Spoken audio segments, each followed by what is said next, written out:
कैसे हैं आप सब। उम्मीद करती हूँ आप ठीक होंगे। चैनल को लाइक करें, सब्सक्राइब करें। आपके चैनल पर आपका बहुत बहुत स्वागत है।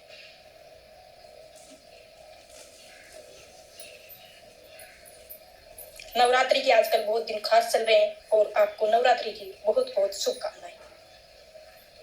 तो सत्संग शुरू करने से पहले मैं राधा स्वामी फिर से बोलती हूँ, राधा स्वामी जी जी, राधा स्वामी जी। आज का सत्संग बहुत खास रहने वाला है। ध्यानपूर्वक आप समझिए और कोई भी हमसे गलती हो तो कमेंट में जरूर कीजिए ताकि हम आगे से ध्यान रखें। ये हमारे त्योहार है, हमारे लिए जो भी हम मानते हैं वो है हमारे लिए बहुत ही मकसद में या फिर हमारी शांति के लिए या हमारे कामों के लिए और बढ़ावा दे देते हैं। सुख शांति के लिए भी बढ़ावा दे देते हैं। धार्मिक मान्यता में यह दिन माँ कुष्मांडा की आराधना का है। जो आज चौथा दिन है नवरात्रि का, वो कुष्मांडा की नवरात्रि है आज। और उन्होंने अपनी दिव्य मुस्कान से पूरे ब्रह्मांड की रचना कर दी है। सुनने में यह आता है, लेकिन वही बात बाबा जी की। जब भी बाबा जी किसी कहानी को शुरू करते हैं तो हमें पहले ही चेतना देते हैं कि इन कहानियों का पता नहीं कितनी सच्चाइयां हैं कितनी नहीं है, लेकिन हमें एक गहराई भरा संदेश देकर जरूर जाती है। जो भी हम मकसद हैं, जो भी हमारे त्योहार है, उनके पीछे कोई ना कोई कहानी जरूर होती है। आप भी ध्यान में रखें, आप भी समझते होंगे इतना तो कोई ना कोई मकसद जरूर होता है।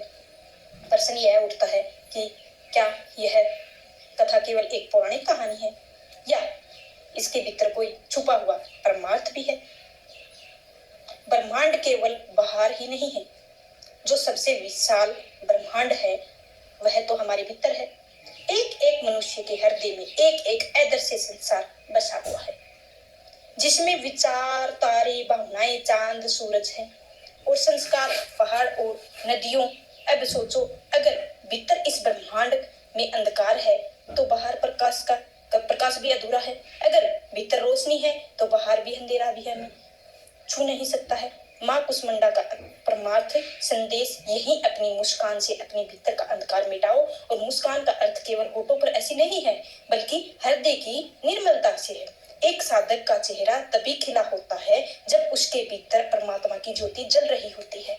आज चौथी नवरात्रि है, हमें समझाने आई है कि इस संसार को बदलने से पहले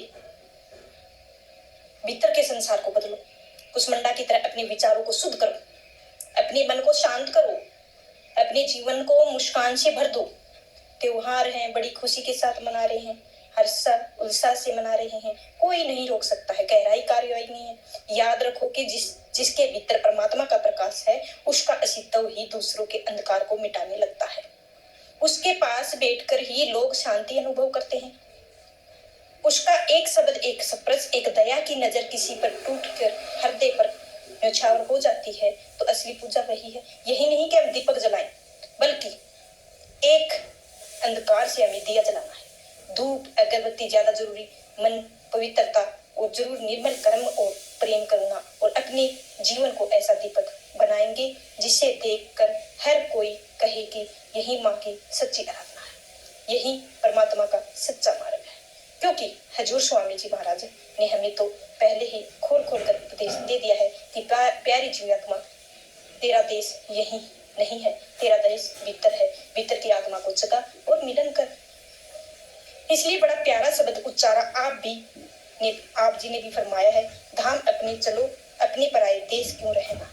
अलग अलग महात्माओं की वाणी लेने से केवल इतना ही भाव है कि हर एक महात्मा का एक ही संदेश है, एक ही उपदेश है। सब महात्मा हमें परमात्मा की भक्ति करने का एक ही तरीका, एक ही साधन समझाते हैं। स्वामी जी महाराज उपदेश करते हैं कि हम दुनिया के जीव सुख और शांति प्राप्त करना चाहते हैं। सुख और शांति की प्राप्ति के लिए आमतौर पर हमारा ख्याल किसकी ओर जाता है? रचना की शक्लों की, रचना पदार्थ की ओर जाता है। फरमाते हैं कि इसमें न आज तो एक ही हमेशा के लिए और सुख है और शांति भी प्राप्त हुई है।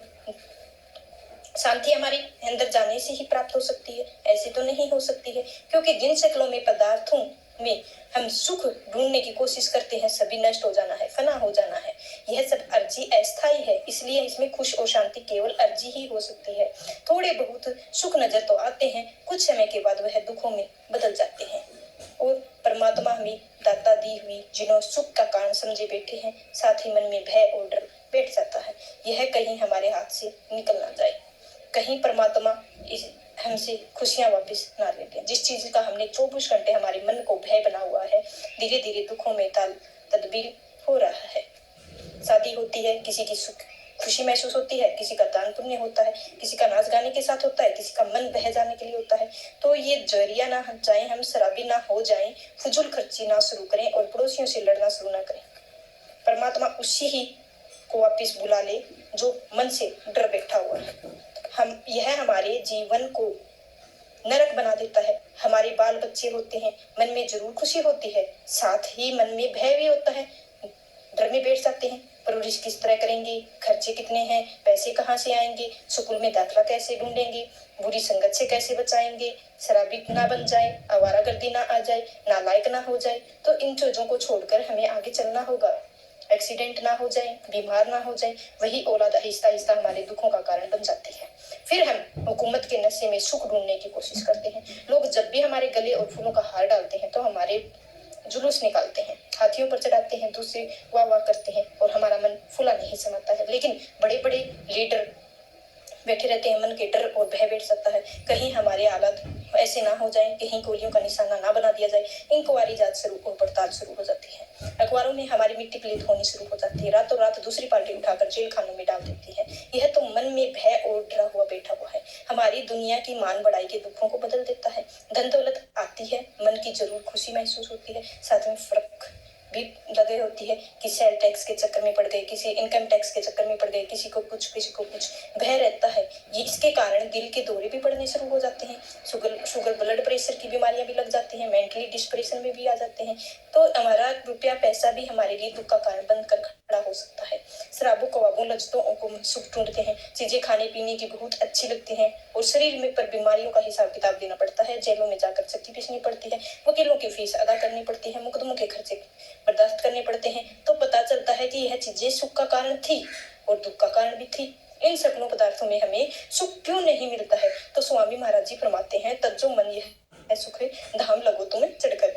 अब सतनाम के मालिक ने यह दुनिया ही दुखों और सुखों की नगरी बनाई हुई है और कोई आदमी नहीं मिलता है जिसे दुख भोगने पड़ते हैं, किसी को सुख की सांस ना आया हो। हमेशा सुख भोगता है, कभी दुख भोगता है, सामना जरूर करना पड़ता है, सुख का भी करना पड़ता है, दुख का भी करना पड़ता है। आपको आज का सत्संग कैसा लगा जरूर बताएं और लाइक शेयर कमेंट जरूर करें, सब्सक्राइब